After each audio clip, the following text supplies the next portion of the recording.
All right, here's my 2023 18RR Black Label. And I just wanted to go around and show a few things that I've done, and if I have any interest, I'll go in depth more, and I'm sure I'll forget some things, but start off here. Added this Vevor toolbox because I moved my battery into the pantry of this trailer.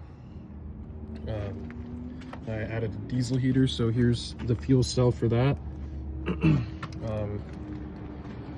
And this is where I exhausted that diesel heater, so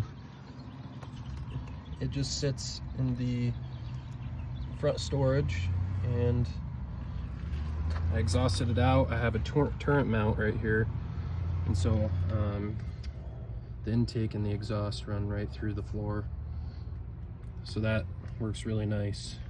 Pulls about 11 watts overnight. I didn't get the adventure package, but I did end up changing out the shackle, and this helped raise it, along with moving the bolts down to the lower mounts. And then I went with some wet bolts and these upgraded shackles. And sorry, this, I meant to say equalizer, but I have the bigger shackles down here too. And then one thing that I noticed that a lot of people don't think about when lifting up these trailers is for side load. I added these bars that are welded to each spring hanger. So, you know, there's one in the middle and one in the back. But now I don't have to worry about taking sharp turns and stuff, or any side load when moving off-road. Not that I'm taking this on trails, but to get to a lot of my dispersed camping, which also leads to I removed the spacers for these jacks for just some more ground clearance. And then I added this port here. So we actually have two power pole connectors. And this top one is for my Starlink. And then the bottom one is for my portable solar panel. So all that stuff runs up front here. Oh, I didn't unlock this, but my solar controller's right here inside the panel, and so I just ran that stuff over there. Now coming in, so I added this Renogy battery monitor,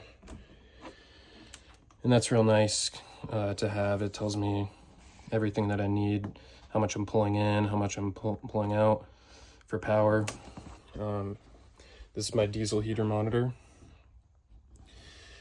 and I ran the vent out here. So this runs through the bathroom panel down here. It's also not open right now. This is what I mean though. If you guys want to learn more about how I did it, I can tear everything apart. I'm not going to do it if there's no questions though. But yeah, the diesel heater is right over there. Tube runs down through the underneath the tub out there. That one I put in, and that runs from the furnace, the factory furnace, over. So yeah, diesel heater monitor, which can turn on from this switch, and then the other one's my Starlink.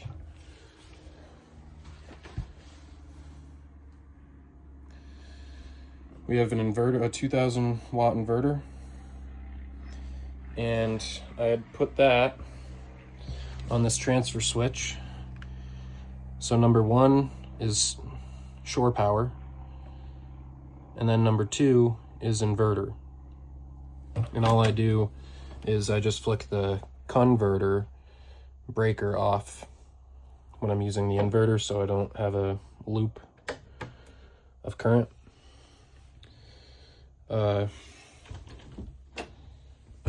I added the secondary switch.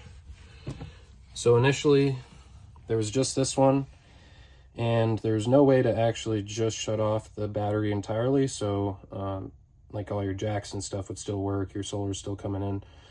So if whatever reason you don't want any of that, this goes right to the battery. I can turn it off.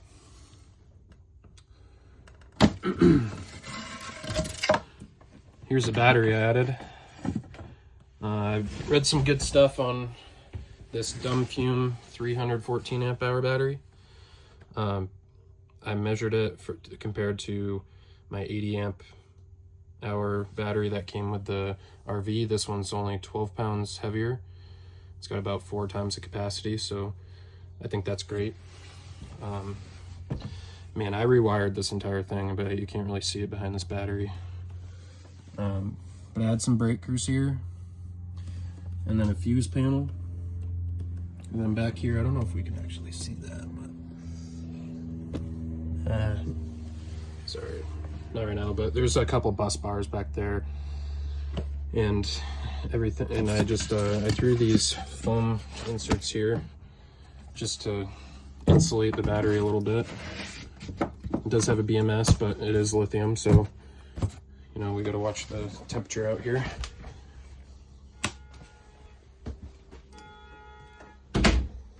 I added this TV mount up here, so you know, we can flip it out. TV will hang right here. From the factory, there's only this one and that one for the bed, and you know, you can't really watch anything from the couch. Not that I watch much TV when I'm camping, but you can. So I do like that one. Under here, I'm gonna be adding a recirculation pump. So this is the farthest fixture from the water pump. The water pump's in the kitchen, or the bathroom. So I'm gonna tie the hot water line to the cold water line with a pump, and then I'll just recirculate. And since this is a tankless water heater, it will warm up your water before you use any, meaning it won't go into the gray tank, won't pull from the fresh, it'll just get warm, and then you can shower and stuff without using any water.